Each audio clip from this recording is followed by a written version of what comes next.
how can I find God?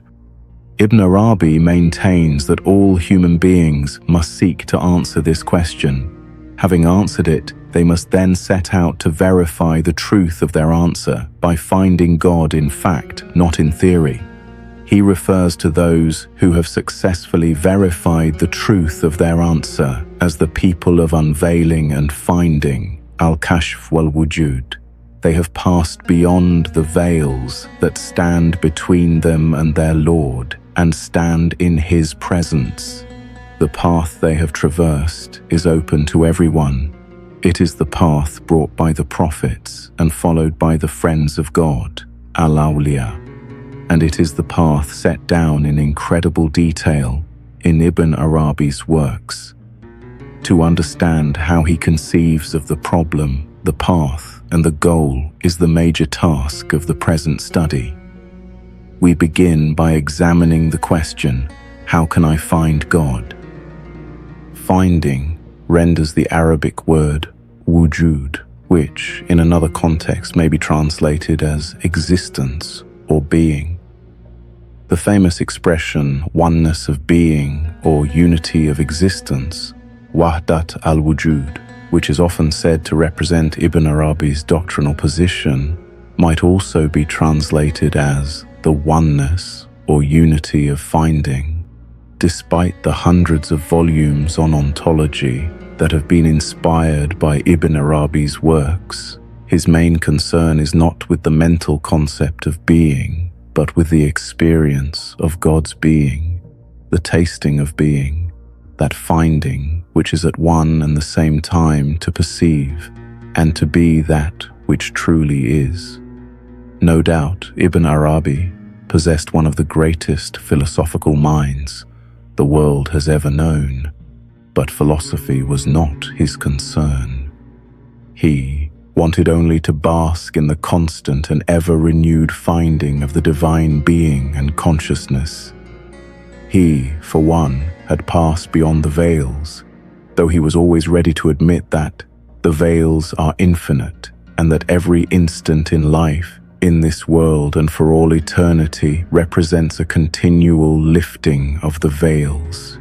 To find God is to fall into bewilderment, not the bewilderment of being lost and unable to find one's way, but the bewilderment of finding and knowing God, and of not finding and not knowing Him at the same time. Every existent thing other than God dwells in a never-never land of affirmation and negation, finding and losing, knowing and not knowing.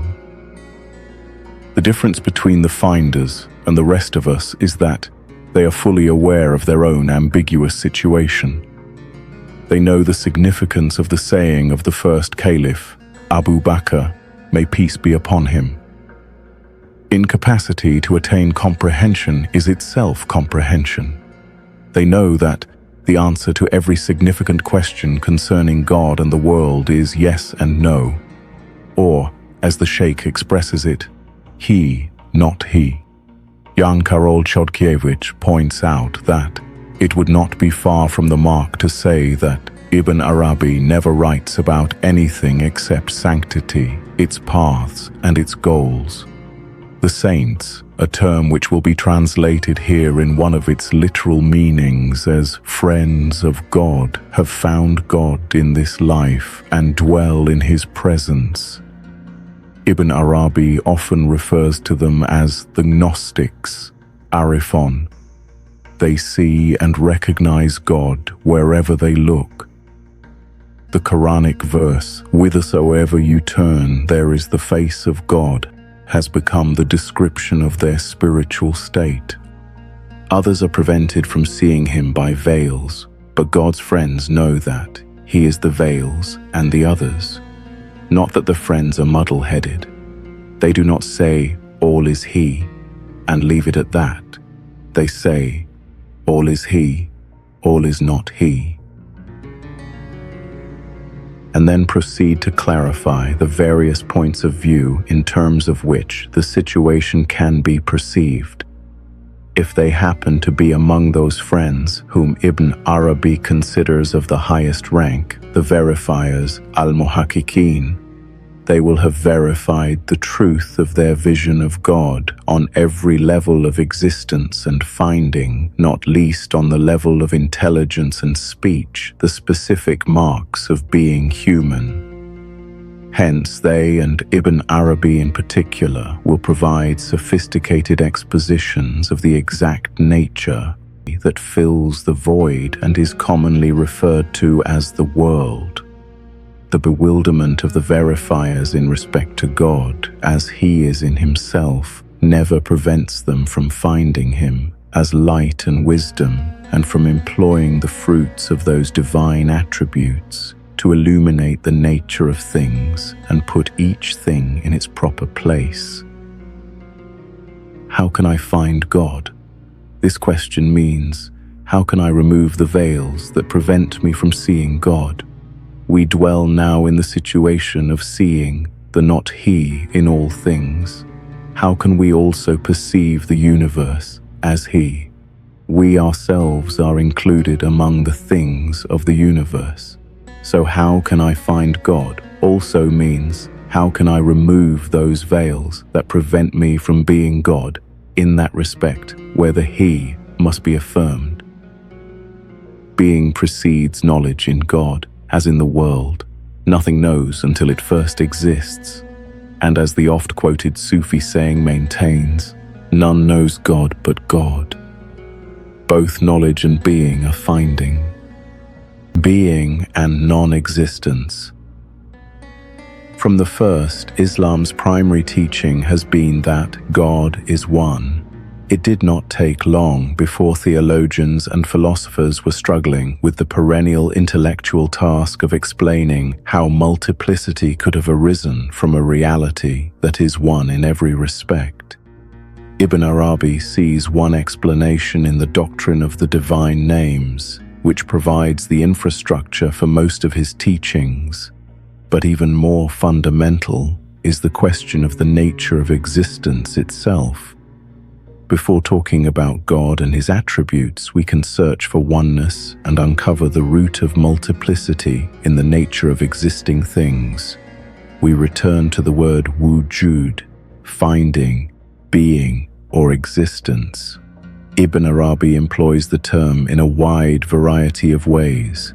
Without getting embroiled at this point in philosophical niceties, we can discern two fundamental meanings that will demand two different translations for a single term. On the one hand, we find things wherever we look, both in the outside world and inside the mind. All these things exist in some mode or another. Existence can be said to be their attribute. The house exists and the galaxy exists in the outside world. The green-eyed monster exists in the hallucinations of a madman, on the film screen and on the written page. The modes are different, but in each case we can say that something possesses the attribute of being there. When Ibn Arabi speaks about any specific thing or idea that can be discussed, he uses the term existence in this general sense to refer to the fact that something is there. Something is to be found. In this sense, we can also say that God exists, meaning there is a God. In a second sense, Ibn Arabi employs the word Wujud when speaking about the substance or stuff or nature of God Himself. In one word, what is God? He is Wujud. In this sense, finding might better convey the sense of the term, as long as we do not imagine that God has lost something only to have found it again. What He is finding now, He has always found and will ever find. Past, present, and future are in any case meaningless in relation to God in Himself, since they are attributes assumed by various existent things in relation to us, not in relation to Him. But finding is perhaps not the best term to bring this discussion into the theological and philosophical arena where Ibn Arabi wants it to be considered. we are better off choosing the standard philosophical term being, which has normally been chosen along with existence. However, one needs to keep in mind the fact that being is in no way divorced from consciousness, from a fully aware finding, perception, and knowledge of the ontological situation. In what follows, being will refer to God as he is in himself. For IBN ARABI, being is in no sense ambiguous or questionable, though our understanding of being is something else again. Being is that which truly is, while everything else dwells in fog and haziness. Hence, when we say that something, anything other than God, exists, we have to hesitate a little in saying so. The statement is ambiguous, for just as a thing pertains to existence, so also it lies in the grasp of existence's opposite, non-existence, Adam. Every existent thing is at one and the same time he, being, and not he, not being, absolute nothingness. Only God is being without qualification, without hesitation, without doubt. God is sheer being, utter plenitude, pure consciousness. Any given entity in the cosmos is at best a dim reflection of some of these qualities. IBN ARABI commonly employs the term existent, al-Wujūd, to refer to the existing things, a term which, through its derivative grammatical form, suggests the derivative nature of the existence that is ascribed to the things, as will become clear when we discuss the immutable entities. This ascription of existence to the things is in any case a mode of speaking more than a strict description of the actual situation. In fact, existence is but the reflected brilliance of being, and there is only a single being, God himself. God is light, as the Quran affirms. Like so many other Muslim thinkers, at least from the time of al-Ghazali, IBN Arabi identifies light with being and employs the symbolism of visible light to explain the relationship between being and non-existence. God is light and nothing but light, while the things are so many rays reflected from light substance. In one respect, they are light, since nothing else can be found. In another respect, they are darkness, since they are not identical with light itself.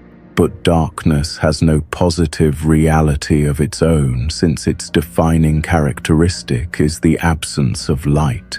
In the same way, the defining characteristic of each existent thing is its absence of being. Though it reflects being in one respect, it is non-existent in another. He, not he, being or light, is that which by its very nature finds itself, though it cannot be perceived such that, embraced, encompassed, and understood by others.